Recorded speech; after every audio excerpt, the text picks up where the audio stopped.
நிறைய பேர் வெள்ளிக்கிழமைனாலே வீட்டில் ஏதாவது ஒரு சிம்பிளான ஸ்வீட் செய்யணும் அப்படின்னு நினைப்பாங்க. அந்த மாதிரி செய்யணும்னு நினச்சிங்கன்னா கண்டிப்பாக இந்த மாதிரி ட்ரை பண்ணி பாருங்கள். ஒரு 1/4 மணி நேரத்தில் இது செஞ்சு முடிச்சிடலாம். வேலை தான் ரொம்ப ஈஸி, ஆனால் டேஸ்ட் பார்த்தீங்கன்னா ரொம்ப பயங்கரமாக இருக்கும். கண்டிப்பாக ட்ரை பண்ணி பாருங்கள். இந்த மாதிரி ஒரு சின்ன பாத்திரத்தை வச்சுட்டு ஒரு 400 ml தண்ணி, அதாவது 1.5 கப்பு தண்ணி இதில் சேர்த்துக்கலாம். மெஷர்மெண்ட்டில் 1.5 கப்பு தண்ணி சேர்த்தாச்சு. சேர்த்துட்டு பொடிச்ச வெல்லம் 1 கப், ஆக 1 கப்பு வெல்லம் 1.5 கப்பு தண்ணி சேர்த்துட்டு, இந்த வெல்லம் வந்து பாகுபதமெல்லாம் எதுவும் பார்க்க தேவையில்லை. வெல்லம் நமக்கு முழுமையாக கரைஞ்சி வரணும். நல்லா கரைஞ்சி வரட்டும். வெல்லம் வந்து நல்லா கரைஞ்சி கொதிச்சிருச்சு. இது அப்படியே ஒரு பக்கம் எடுத்து வச்சுருங்க. அடுத்து அதே அடுப்பில் இது மாதிரி ஒரு பெரிய கடாயை வச்சுட்டு 1 டேபிள் ஸ்பூன் நெய் சேர்த்துக்கோங்க. நெய் உருகின உடனே மெஷர்மெண்ட்டில் 1 கப்பு நம்ம ரவை எடுத்து வச்சுருக்கோம். அந்த ரவையை நம்ம நெய்யில் சேர்த்துக்கலாம். ரவையை நெய்யில் வறுத்துக்கலாம். அடுப்பு மீடியத்தில் வச்சுக்கோங்க. மீடியத்தில் வச்சுட்டு அந்த நெய்யிலேயும் ரவையை நல்லா அந்த மாதிரி பிரட்டி விடுங்க. அடுத்து எள்ளு 1 டீஸ்பூன் சேர்த்துக்கோங்க. வறுபட்டு இருக்கும் போதே எள்ளு 1 டீஸ்பூன் சேர்த்துக்கோங்க. சேர்த்துட்டு அதையும் அப்படியே பிரட்டி விடுங்க. எள்ளு வந்து ஆப்ஷனல்னா, தேவைப்படுறவங்க மட்டும் சேர்த்துக்கோங்க. அடுத்து தேங்காய் துருவல். தேங்காய் துருவல் பார்த்தீங்கன்னா ஒரு சில்லு எடுத்துட்டு நல்லா இந்த மாதிரி துருவி வச்சுருக்கோம். அதையும் உள்ளே சேர்த்துக்கலாம். ஒரு சில்லு, ஒரு கையகல ஒரு சில்லு இருந்தால் போதும். அதையும் அந்த சூட்லேயே நல்லா பிரட்டி விடுங்க. தேங்காய் வந்து ரொம்பையும் வறுபடணும்னு அவசியம் கிடையாது.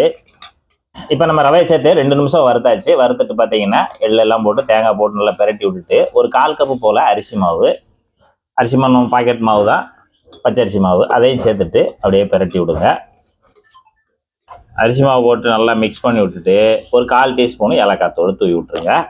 அவ்வளோதான். தூவி விட்டுட்டு நல்லா பிரட்டி விட்டுருங்க. பிரட்டி விட்டுட்டு இங்கே நம்ம பாகு ரெடியாக காய்ச்சி வச்சுருக்கோம்ல, அந்த சூடான பாகத்தை அப்படியே நம்ம வடிகட்டி இதில் சேர்த்துக்கலாம். சேர்த்து விட்டுட்டு நல்லா கிண்டி விடுங்க. நல்லா கலந்து விட்டுக்கிட்டே இருங்க. கட்டி இல்லாத அளவுக்கு நல்லா ஒன்று போல கலந்து விட்டுக்கிட்டே இருங்க.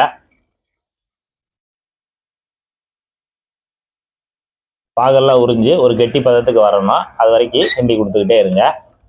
பாகை நம்ம உள்ளே சேர்த்துட்டு ஒரு 3 நிமிஷத்துலேயே நமக்கு நல்லா இந்த அளவுக்கு ஒரு கெட்டி பதம் வந்துடும். அந்த அளவுக்கு கெட்டி பதம் வந்தோடனே நம்ம அடுப்பு ஆஃப் பண்ணிடலாம். அடுப்பு ஆஃப் பண்ணிவிட்டு இதை நல்லா ஆற விடலாம். ஆற விட்டுருவோம். நல்லா ஆறிடுச்சு. இது ஆறின பிறகு இதுலேருந்து சின்ன சின்ன உருண்டைகளாக நம்ம உருட்டிக்கலாம். அதாவது ஒரு எலுமிச்சம்பழம் சைஸுக்கு உருண்டைகளாக உருட்டிடலாம். இது போல் உருட்டிட்டு தனியாக தட்டில் எடுத்து வச்சுருங்க. இப்போ உருண்டைகள்லாம் நம்ம உருட்டி வச்சாச்சு. இது அப்படியே நம்ம இப்போ இந்த மாதிரி ஒரு ஸ்டீமரில் இல்லை இட்லிக்கு அப்புறம் எதுனாலும் எடுத்துட்டு தண்ணி ஒரு 1/4 வாசி வச்சுட்டு தண்ணி நல்லா சூடாகி கொதித்து ஆவி வந்துடணும். நல்லா இந்த அளவுக்கு ஆவி வந்த உடனே ஒரு இலையை விரிச்சுக்கோங்க. இலையை வச்சுட்டு நம்ம செய்து வச்சுக்கக்கூடிய உருண்டைகளை ஒன்று ஒன்றா இதில் வச்சிடலாம். நல்லா கொஞ்சம் தனித்தனியாக வச்சுருங்க.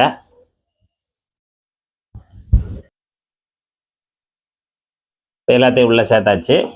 இப்போ மீடியமான ஹீட்டில் வச்சுட்டு ஒரு 10 நிமிஷம் மட்டும் நமக்கு அந்த ஆவிலே நல்லா கொழுக்கட்டை வெந்து வரட்டும். ஒரு மூடி போட்டு வேக வச்சுக்கலாம். இப்போ ரவா கொழுக்கட்டை நீராவியில் ஒரு 10 நிமிஷம் நல்லா சூப்பராக வெந்து வந்துருச்சு. இந்த அளவுக்கு நல்லா அருமையாக வெந்து வந்திருக்கு. இது அப்படியே நம்ம தனியாக எடுத்து ஆற வச்சுக்கலாம். இதே மாதிரி நீங்களும் ட்ரை பண்ணி பார்த்துட்டு டேஸ்ட் எப்படி இருந்துச்சுன்னு மறக்காமல் கமெண்ட்டில் சொல்லுங்கள். நன்றி.